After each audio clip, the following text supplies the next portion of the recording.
Ya, assalamualaikum warahmatullahi wabarakatuh. Selamat pagi sobat tani porang dimanapun anda berada. Selamat beraktivitas.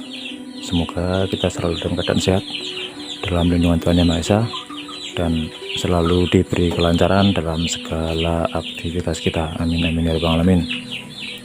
Jumpa lagi di Alfiandi Channel. Tentunya masih membahas seputar tanaman porang. Ya kawan, setelah ini agak lama tidak membuat konten karena ada kesibukan yang tidak bisa ditinggalkan. Ini pada awal bulan September 2021, kalau mengikutkan siklus tanaman porang khususnya di daerah Jawa, ini sudah mulai mendekati musim tanam 2021 yang biasanya dimulai di bulan 10 atau bulan Oktober. Ini bermakna tinggal kurang lebih 1 bulan lagi musim tanam akan bermula, dan itu juga ditandai dari tumbuhnya tunas-tunas dari bibit, baik yang berupa katak ataupun yang berupa umbi. Nah, untuk pada video kali ini yang akan saya bagikan adalah ini berbagi pengalaman, bukan niat untuk menggurui karena saya juga masih pemula, masih belajar. Dan ini coba melakukan analisa atau mengamati dari benih yang saya punya sendiri, terutama dari benih umbi. Kalau misalkan kita tanam dari benih umbi, itu target kita dalam satu musim bisa menghasilkan atau bisa panen umbi produksi yang bisa langsung kita jual, bukan panen umbi bibit. Namun kadang kalau yang kita tanam adalah dari bibit umbi yang ukurannya kisaran setengah kilo, bahkan setengah kilo up sampai 1 kilo, itu kadang ada beberapa kendala. Misalnya yang tumbuh bukannya tunas daun, melainkan tunas spora. Nah, itu yang akan terjadi ketika kita biarkan dia tumbuh spora, maka proses pembesaran umbi itu tidak ada sampai nanti masa dorman atau masa ripah kalau istilah orang Jawanya. Itu umbi yang kita tanam besarannya akan tetap sama sebesar mana umbi yang kita tanam awalnya. Jadi tidak ada pembesaran umbi, lain dengan kalau tumbuhnya tumbuh daun, itu akan ada proses pembesaran umbi, yaitu membentukkan umbi baru.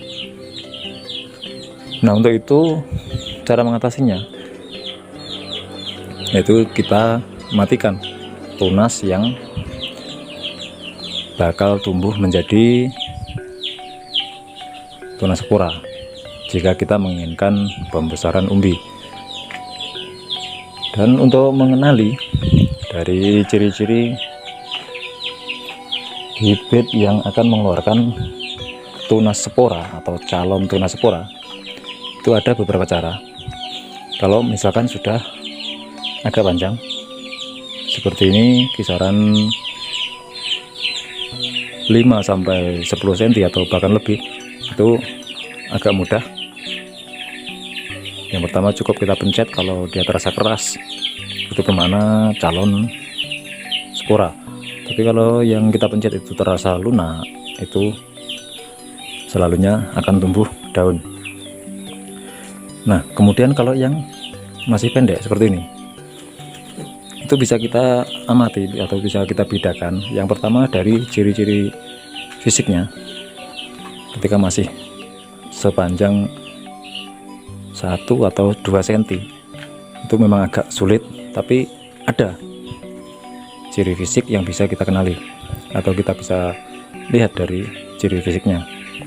Yang pertama, sebagai contoh seperti ini 2 umbi,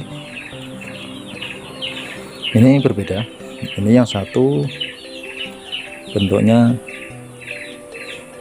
yang bagian pangkal tunas itu agak gemuk atau ada benjolan membulat, kemudian ujungnya runcing, itu bermakna dia akan tumbuh daun. Dan di sekelilingnya, di sekeliling tunas atau pangkal tunas itu ada calon-calon keluar akar yang banyak. Kemudian yang satunya adalah yang calon tumbuh spora itu adalah seperti ini. Dia cenderung gimana ya, lempeng bentuknya, dari pangkal sampai hampir ke ujung itu besaran tunas itu hampir sama, tidak ada benjolan pada bagian pangkal yang terlalu signifikan. Itu bermakna dia calon tumbuh spora. Nah, itu adalah sebagian ciri-ciri yang bisa kita kenali ketika kita membedakan mana tunas yang akan tumbuh spora dan mana tunas yang akan tumbuh daun. Kemudian untuk cara mengatasinya, kita perlu memotong atau mematahkan calon tunas yang akan tumbuh, terutama tunas-tunas yang akan tumbuh spora. Itu kita potong, kita patahkan. Nanti dia akan tumbuh kembali tunas daun di sekitar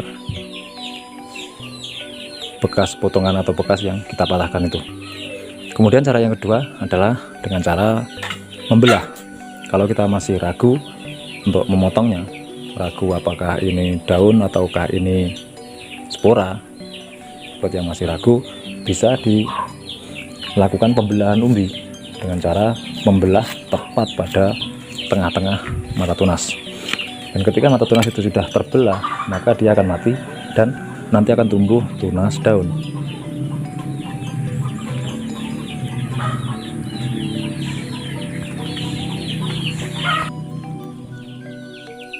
Nah, di sini akan langsung saya coba praktekkan atau buktikan apakah prediksi saya atau pengamatan saya ini betul atau tidak tentang ciri yang tadi saya sebutkan di depan, bahwa tunas yang tidak ada benjolan itu adalah calon bunga spora. Untuk itu ini langsung saja kita potong, atau bisa juga tanpa pisau langsung kita patahkan sampai ke pangkal tunasnya. Kemudian coba kita belah apakah betul isinya adalah calon bunga spora atau calon daun. Nanti bisa kita lihat.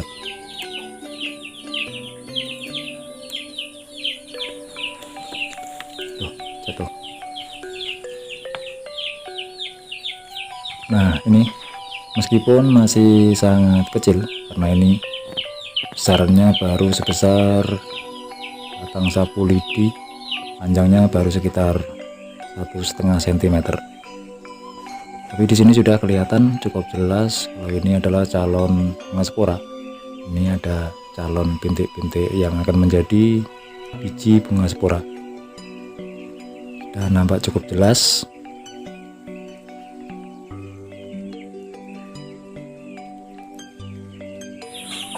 Nah, kemudian untuk kawan-kawan yang masih ragu untuk memotong tunas yang masih kecil, ini saya akan tunjukkan. Ini tunasnya sudah agak panjang, yang saya bilang lempeng tadi, ini sudah sepanjang sekitar 10-an cm, 5-10 cm. Ini akan coba saya potong dan buktikan bahwa ini isinya adalah spora atau calon spora.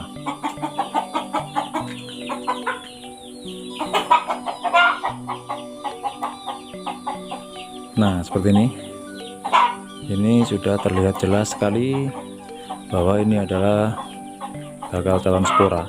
Ini sudah membentuk bintik-bintik bakal calon biji sporanya.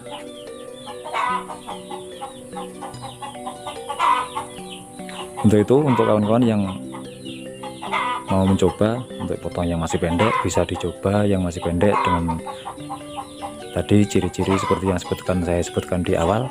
Kalau masih ragu, bisa menunggu sekitar tunas memanjang sampai kisaran 5-10 cm baru dipotong.